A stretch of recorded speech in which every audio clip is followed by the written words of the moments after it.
ನಮಸ್ತೆ ವೀಕ್ಷಕರೇ, my name is Mohini ಚಾನಲ್ಗೆ ನಿಮಗೆಲ್ಲರಿಗೂ ಆತ್ಮೀಯವಾದ ಸ್ವಾಗತ. SSLC ಹಾಗೂ PUC ಪರೀಕ್ಷೆಯಲ್ಲಿ ಫೇಲ್ ಆದಂಥ ವಿದ್ಯಾರ್ಥಿಗಳಿಗೆ ನಮ್ಮ ಶಾಲಾ ಶಿಕ್ಷಣ ಹಾಗೂ ಸಾಕ್ಷರತೆ ಇಲಾಖೆ ಈಗ ಸಿಹಿ ಸುದ್ದಿಯೊಂದನ್ನು ನೀಡಿದೆ. ಫೇಲ್ ಆದಂಥ ವಿದ್ಯಾರ್ಥಿಗಳಿಗೆ ರಾಷ್ಟ್ರೀಯ ಮುಕ್ತ ಶಾಲಾ ಸಂಸ್ಥೆ ಮಾದರಿ ಪರೀಕ್ಷೆ ನಡೆಸಲು ಚಿಂತನೆಯನ್ನು ನಡೆಸಿದೆ. SSLC ಹಾಗೂ ದ್ವಿತೀಯ PUC ಪರೀಕ್ಷೆಯಲ್ಲಿ ಫೇಲ್ ಆದಂಥ ವಿದ್ಯಾರ್ಥಿಗಳು ಮತ್ತೆ ಪರೀಕ್ಷೆ ಬರೆಯಲಿಕ್ಕೆ 1 ವರ್ಷ ಕಾಯುವುದನ್ನು ತಪ್ಪಿಸಲಿಕ್ಕೆ ಶಾಲಾ ಶಿಕ್ಷಣ ಹಾಗೂ ಸಾಕ್ಷರತಾ ಇಲಾಖೆ ಈಗ ಈ ನಿರ್ಧಾರವನ್ನು ಕೈಗೊಂಡಿದೆ ಎನ್ನಲಾಗಿದೆ.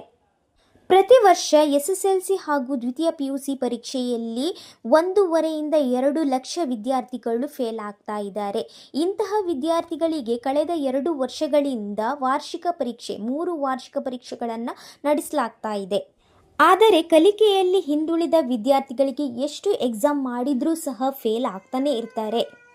ಇಂತಹ ವಿದ್ಯಾರ್ಥಿಗಳ ಉನ್ನತ ಶಿಕ್ಷಣವನ್ನು ಮುಂದುವರಿಸಲಿಕ್ಕೆ, ಹೈಯರ್ ಎಜುಕೇಷನನ್ನು ಮುಂದುವರಿಸಲಿಕ್ಕೆ ಅವರಿಗೆ ಅನುಕೂಲವಾಗುವಂತೆ ಈ ಶಾಲಾ ಶಿಕ್ಷಣ ಇಲಾಖೆ ಈಗ ಮುಕ್ತ ಶಾಲಾ ಮಾದರಿ ಪರೀಕ್ಷೆಯನ್ನು ನಡೆಸಲಿಕ್ಕೆ ನಮ್ಮ ಶಾಲಾ ಶಿಕ್ಷಣ ಇಲಾಖೆ ಚಿಂತನೆಯನ್ನು ನಡೆಸಿದೆ ಎನ್ನಲಾಗಿದೆ.